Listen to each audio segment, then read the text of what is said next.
Hello guys, BPSC online academy में आप लोग का बहुत बहुत स्वागत है। इसमें हम लोग आधुनिक भारत का इतिहास जो इसमें क्वेश्चन दिया है क्वेश्चन बैंक में, वहाँ से हम लोग स्टार्ट करने वाले हैं। बाकी जो एंशियंट हिस्ट्री और मध्यकालीन भारत दोनों था, दोनों हम लोग कवर कर चुके हैं।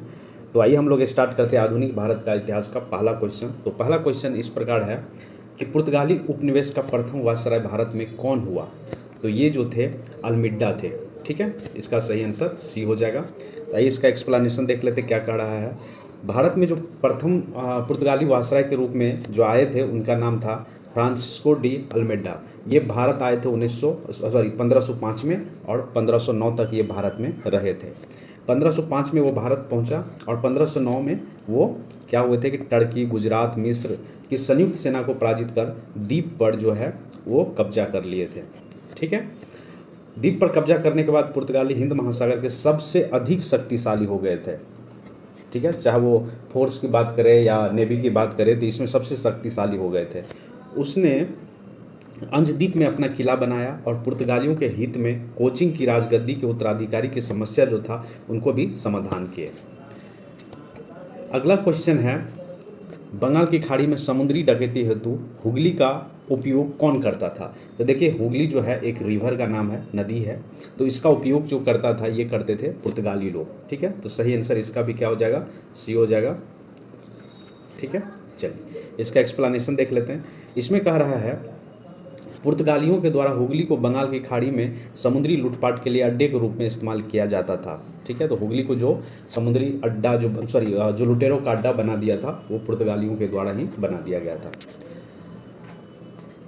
अगला क्वेश्चन है, यहाँ पे कह रहा है निम्नलिखित में से किसे जहांगीर ने खां की उपाधि से सम्मानित किया था। तो ये किया गया था किसको, हॉकिंस को। ठीक है, ये पूछा भी जाता, हॉकिंस जो आए थे वो किसके दरबार में आए थे, तो वो जहांगीर के दरबार में आए थे। ठीक है, तो सही आंसर इसका ये हो गया। आइए इसका एक्सप्लेनेशन देख लेते हैं हम लोग। इसका एक्सप्लेनेशन कह रहा है कि हॉकिंस जो थे ईस्ट इंडिया कंपनी का एक कर्मचारी था तथा एक व्यापारी भी थे। वह बादशाह जहांगीर के नाम सॉरी वह बादशाह जहांगीर के नाम इंग्लैंड के राजा जो जेम्स प्रथम था उसका पत्र लेकर उन्हें 1608 ईस्वी में सूरत पहुंचा और अप्रैल 1608 में वह आगरा में मुगल सम्राट उस टाइम में कौन थे, जहांगीर के कोर्ट में पहुंचे। जहांगीर ने हॉकिंस को 400 का मनसब तथा फिरंगी खां का उपाधि भी धारण दिए थे। वो फिरंगी खां कहिए या फिर इंग्लिश खां कहिए, इसकी उपाधि जो दिया था हॉकिंस को किसके द्वारा दिया गया था, तो मुगल सम्राट जहांगीर के द्वारा दिया गया था। अगला क्वेश्चन है, भारत में 1612 ईस्वी में अंग्रेज़ों ने अपना पहला फैक्ट्री कहाँ स्थापित की थी। तो अंग्रेज के द्वारा कहा गया है, तो 1612 में अंग्रेज ने अपना पहला फैक्ट्री सूरत यानी गुजरात में स्थापित किया था। तो सही आंसर इसका हो गया डी। इसका एक्सप्लेनेशन कुछ इस प्रकार है, ये कह रहा है कि कैप्टन विलियम्स हॉकिंस सूरत के मुगल दरबार में 1608 ईस्वी में आए हुए थे, पहुंचे थे, किंतु सूरत में फैक्ट्री का स्थापना की अनुमति पाने में सफल नहीं हो सका। लेकिन 1611 ईस्वी में पुर्तगालियों के विरोध के बावजूद कैप्टन मिल्टन सूरत के समीप सवाली पहुंचा और वहां पे मुगल गवर्नर से वहां व्यापार करने की अनुमति पाने में सफल हो गया। कैप्टन बेस्ट द्वारा सूरत के बंदरगाह की विजय ने पुर्तगालियों एकाधिकार जो था वहाँ पे निरंतरता को उसको क्या कर दिया, भंग कर दिया। इसके बाद जहांगीर के शाह फरमान ने अंग्रेज़ों ने सूरत में अस्थाई एक फैक्ट्री बनाया और वहाँ से जो है वो व्यापार करना प्रारंभ किया। यहाँ से अंग्रेज ने अपने व्यापार को देश के दूसरे भागों में फैलाया तथा शीघ्र ही अहमदाबाद, बुरहानपुर, अजमेर, आगरा में सहयोगी फैक्ट्री स्थापित किया और सुगमता से अपना व्यापार करने लगे वो लोग। अगला क्वेश्चन है, किस मुगल शासक के समय में सर थॉमस रॉ भारत आया था। तो ये उस टाइम में थे कौन, जहांगीर थे। ठीक है, तो दोनों जो कैप्टन हॉकिंस और सर थॉमस रॉ दोनों जो आए थे वो जहांगीर के कोर्ट में ही आए थे। तो ये बात आप लोग याद रखिएगा। इसका एक्सप्लेनेशन कुछ इस प्रकार दिया हुआ है, सर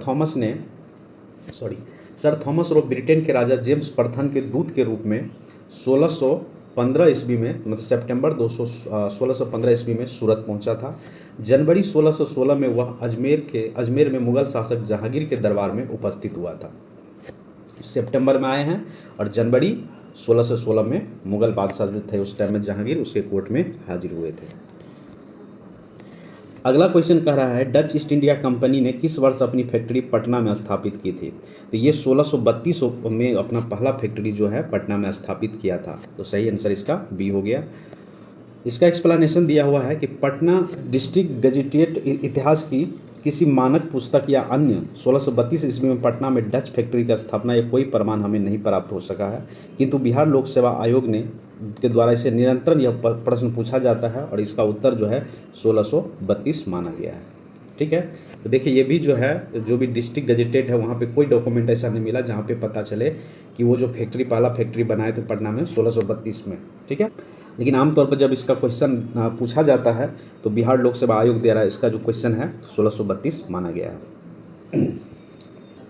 इसके अलावा अगर हम लोग बात करें तो कुछ अप्रमाणित स्रोत से यह प्राप्त होता है कि सर्वप्रथम जो फैक्ट्री बनाए थे डच के द्वारा पटना कॉलेज के उत्तरी इमारत में, जो बनाया गया था 1632 ईस्वी में। डच फैक्ट्री की स्थापना इनकी रुचि जो थी सूती वस्त्र में, चीनी में, सोडा में, अफीम बेचने में या आदि में अपना रुचि रखते थे। अगला क्वेश्चन है 7 नंबर, और इसमें कहा जा रहा है निम्नलिखित में से प्रथम कर्नाटक युद्ध का कौन सा तत्कालीन कारण था। जो कर्नाटक का युद्ध हुआ था पहला वाला, उसमें कौन सा तत्कालीन कारण था ये बताना है। तो ये जो थे अंग्रेज द्वारा फ्रांसीसी जहाज़ों का अधिग्रहण करना, तो ये जो था तत्कालीन कारण थे जिससे क्या हुआ था, प्रथम कर्नाटक युद्ध हुआ था। इसका एक्सप्लेनेशन दिया हुआ है। कर्नाटक का प्रथम युद्ध जो लड़ा गया था वो 1746 से लेकर 48 के बीच लड़ा गया था। ऑस्ट्रिया के उत्तराधिकारी युद्ध जो कि 1740 ईस्वी में आरंभ हुआ था, इसका जो विस्तार मात्र का था। ग्रीस सरकारों की आज्ञा के विरुद्ध ही दोनों दल, अंग्रेज और फ्रांसीसी की बात हो रही है, दोनों दल का मतलब में क्या हुआ कि 1746 ईस्वी में युद्ध प्रारंभ हो गया। अंग्रेज कैप्टन बर्नेट के नेतृत्व में अंग्रेजी सेना द्वारा कुछ फ्रांसीसी जहाज पर अधिकार कर लेना युद्ध का तत्कालीन कारण बना था। प्रथम कर्नाटक युद्ध के समय ही कर्नाटक के नवाब जो थे अनवरुद्दीन ने महफूज खां के नेतृत्व में 10,000 भारतीय सेना को फ्रांसीसी पर आक्रमण करने के लिए भेजा। उसके बाद क्या होता है कि कैप्टन पैराडाइज के नेतृत्व में फ्रांसीसी सेना ने अड्यार नदी पर स्थित सेंट थॉमस नामक स्थान पर नवाब को पराजित कर दिया। यूरोप में युद्ध बंद होते ही कर्नाटक का प्रथम युद्ध जो है समाप्त हो गया।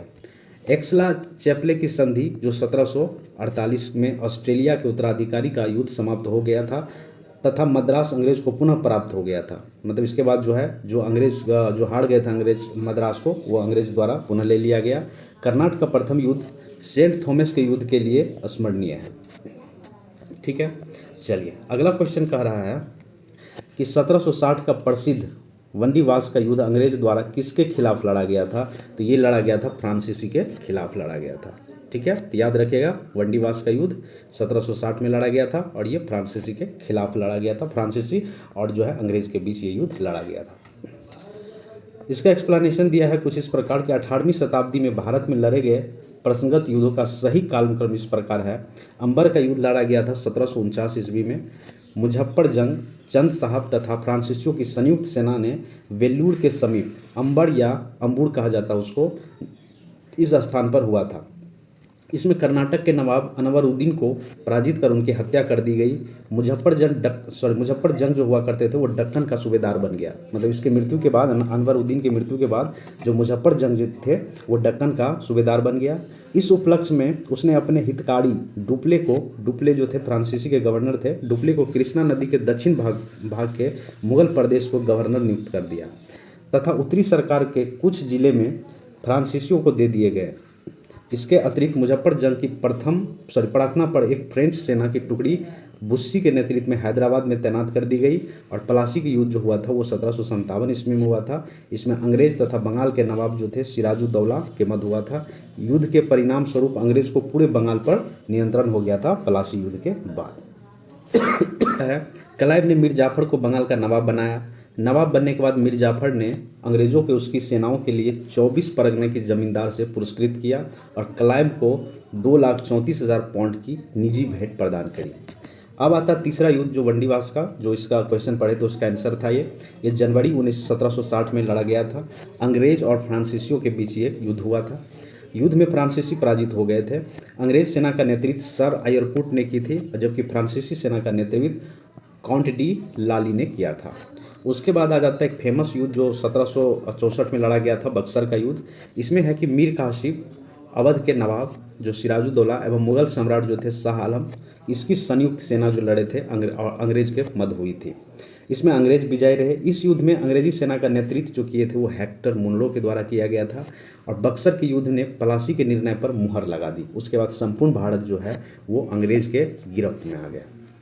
ठीक है, चलिए अगला क्वेश्चन है 9 नंबर। इसमें कहा जा रहा है निम्नलिखित में से किस अंग्रेज अधिकारी ने पुर्तगालियों को स्वाली के स्थान पर हराया था? तो ये कौन थे? ये थॉमस वेस्ट थे। फिर से देख लीजिए क्वेश्चन क्या कह रहा है, निम्नलिखित में से किस अंग्रेजी अधिकारी ने पुर्तगाली के स्वाली के स्थान पर हराया था? तो वो कौन से? थॉमस वेस्ट थे।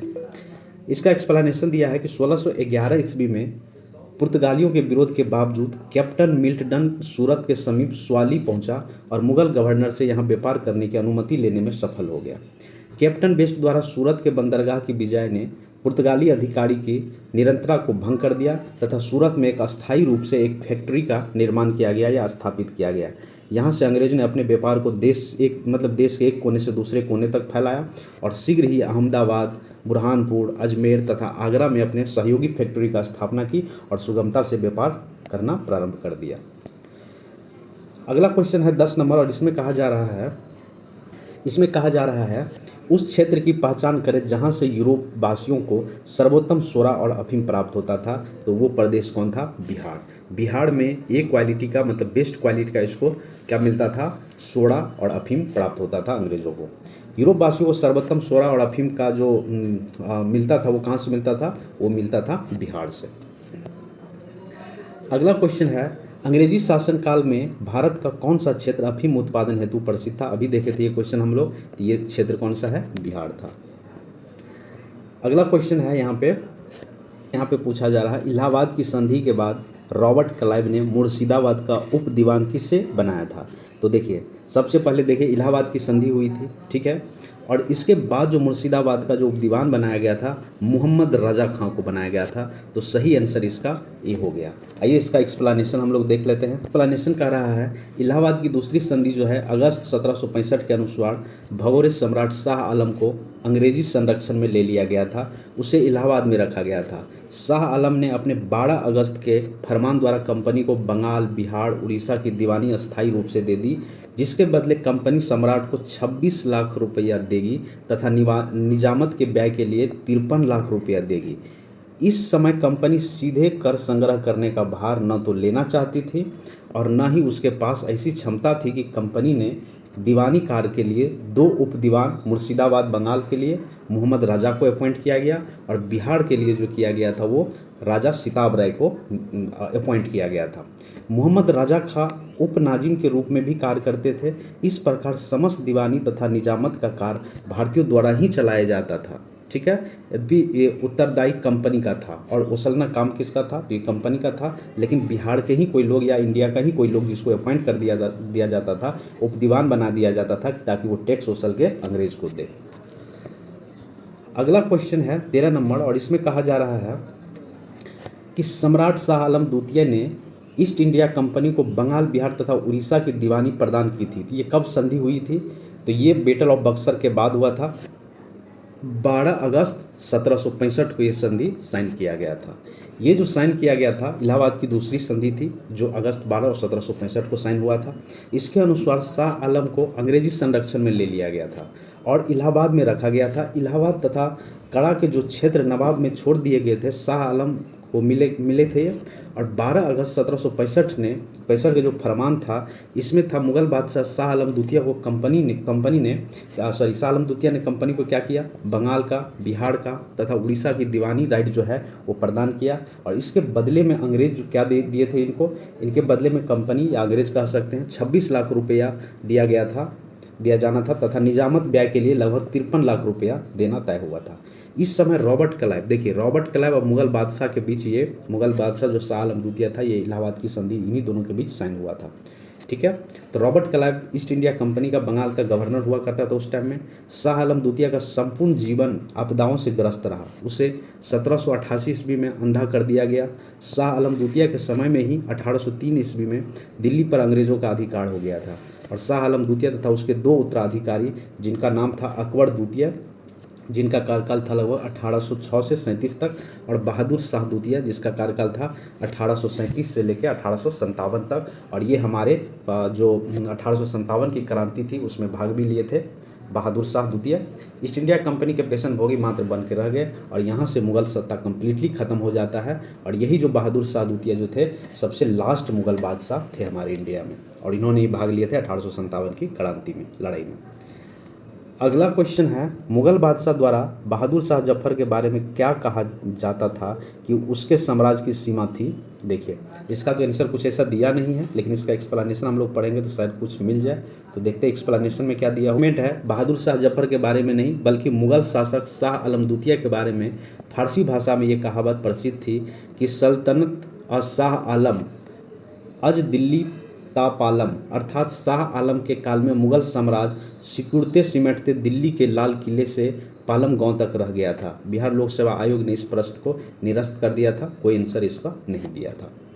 चलिए अगला क्वेश्चन यहाँ पे पूछा जा रहा है, रंजीत सिंह के सुप्रसिद्ध कोहिनूर हीरा प्राप्त किया था, तो ये प्राप्त किससे किए थे? शाह शुजा से प्राप्त किए थे। तो सही आंसर इसका ए हो गया।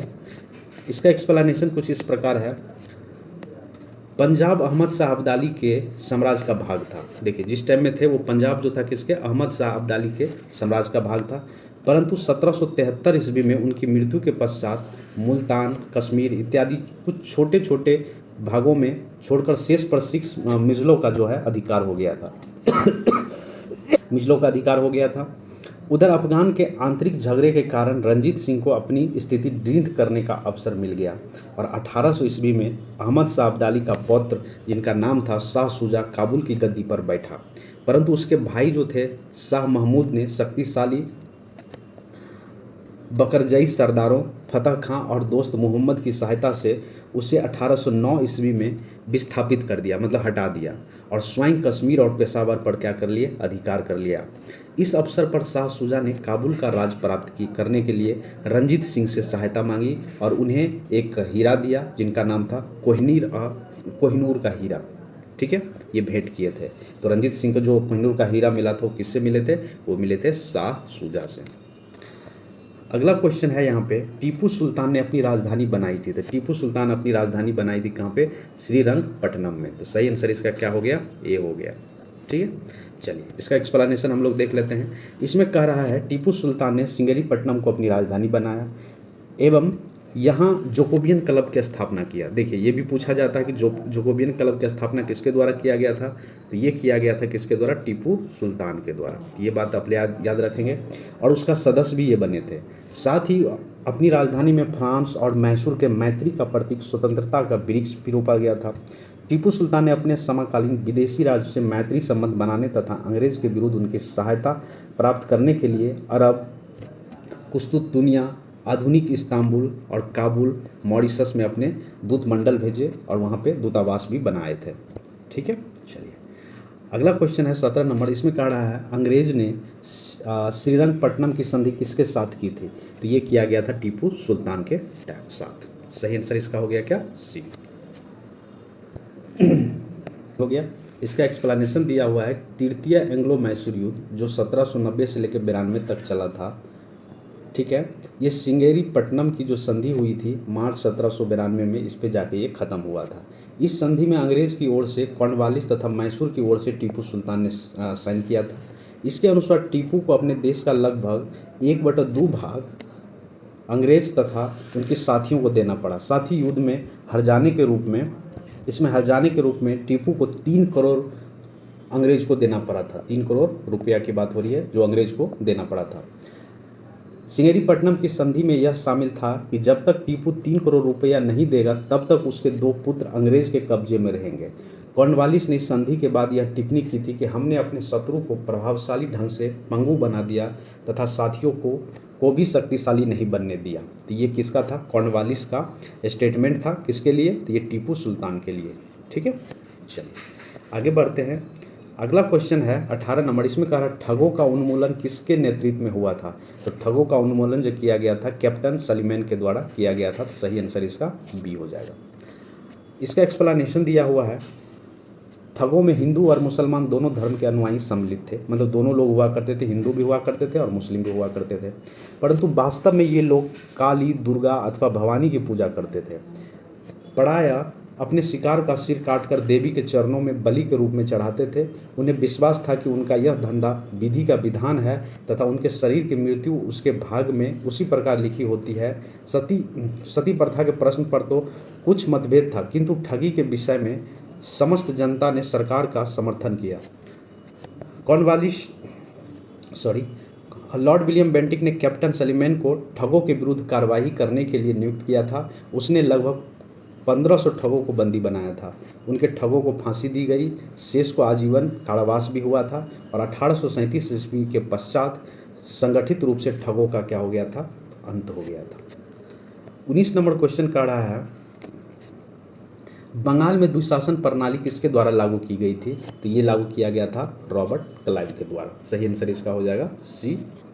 ठीक है, इसमें दिया हुआ है, इसके एक्सप्लेनेशन में कह रहा है कि द्वैध शासन की जो शुरुआत बंगाल में किया गया था वो किया गया था रॉबर्ट क्लाइव के द्वारा, जो समय था कब, 1765 के टाइम में था। वारेन हेस्टिंग के कार्यकाल में 1772 ईस्वी में कोर्ट ऑफ डायरेक्टर ने दोहरी शासन प्रणाली को समाप्त कर दिया। मतलब पहला जब रेगुलेटिंग एक्ट आया था तो उस टाइम में क्या कर दिया गया था, समाप्त कर दिया था। कलकत्ता परिषद उनके प्रधान को आज्ञा दी कि वे स्वयं दीवान बने, बंगाल, बिहार, उड़ीसा के प्रबंध को अपने हाथों में ले।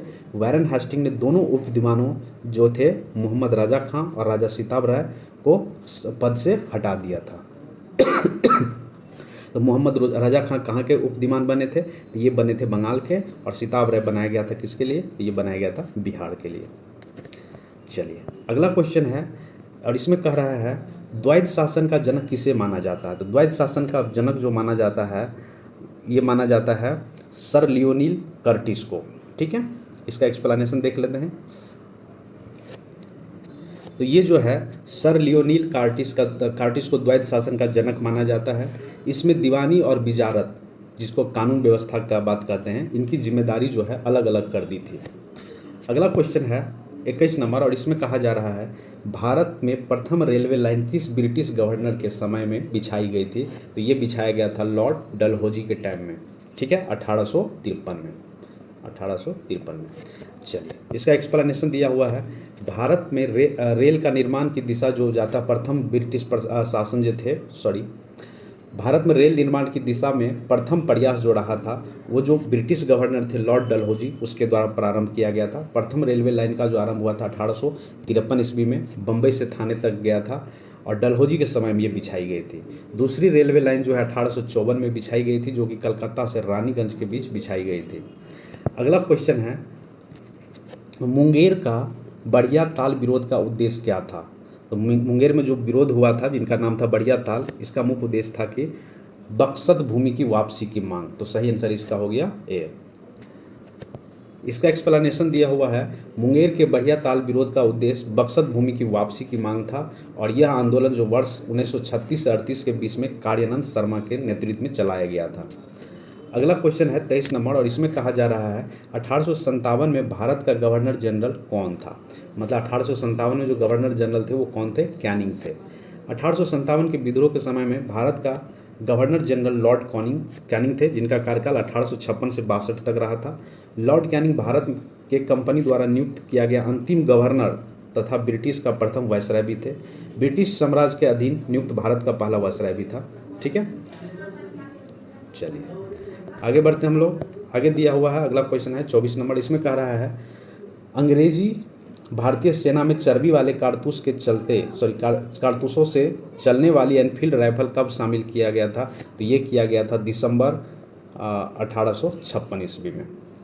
ठीक है, इसका एक्सप्लेनेशन देख लेते हैं। इसमें कह रहा है दिसंबर 1856 में सरकार ने पुराने लोहे वाली बंदूक क्राउन बेस, जिसको ब्राउन बेस कहा जाता है, उसके स्थान पर एक नया राइफल लाया, जिनका नाम था क्या? Enfield rifle, new Enfield rifle. इसका प्रयोग में लाया।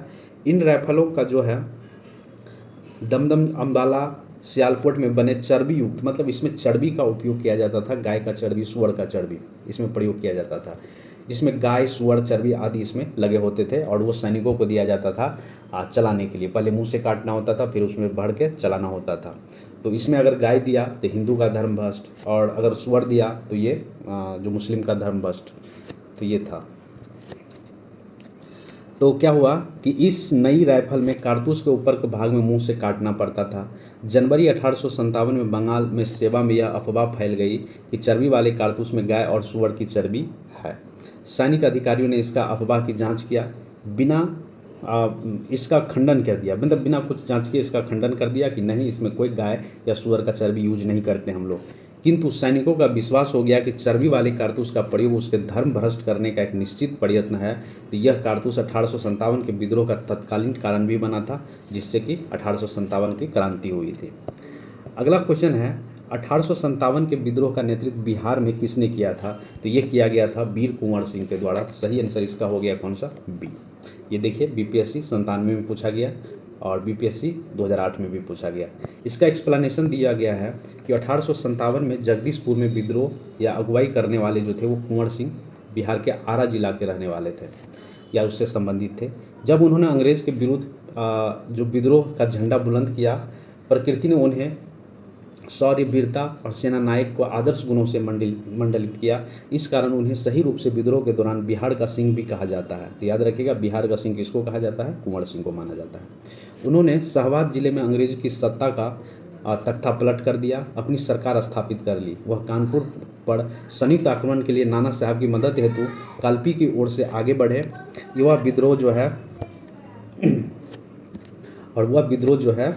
वह विद्रोह की मसाल को रोहतास, मिर्ज़ापुर, रीवाज, बंदा और लखनऊ तक ले गए, जहां उनके अत्यंत सम्मानपूर्वक स्वागत किया गया। सम्मानपूर्वक अपनी अंतिम सफलता के रूप में उन्हें गृहनगर जगदीशपुर के निकट अंग्रेजों को पूरी तरह पराजित कर दिया। इस युद्ध के दौरान कुंवर सिंह बुरी तरह से घायल हो गए और 26 अप्रैल 1858 को उनकी मृत्यु हो गई। उनकी मृत्यु के बाद उनके भाई जो है अमर सिंह, जो दिसंबर 1858 तक अंग्रेज के विरुद्ध अपना संघर्ष जारी रखा। फिर बाद में इनकी भी मृत्यु हो जाती है और ये जो रिवोल्ट है धीरे धीरे शांत हो जाता है। ठीक है, तो आज यहीं तक हम लोग रखते हैं क्वेश्चन नंबर 25 तक। अगले वीडियो में हम लोग क्वेश्चन नंबर 36 से कंटिन्यू करेंगे। Thank you for watching BPSC online academy. अच्छा लगा तो लाइक करिए, शेयर करिए, सब्सक्राइब करिए। Thank you.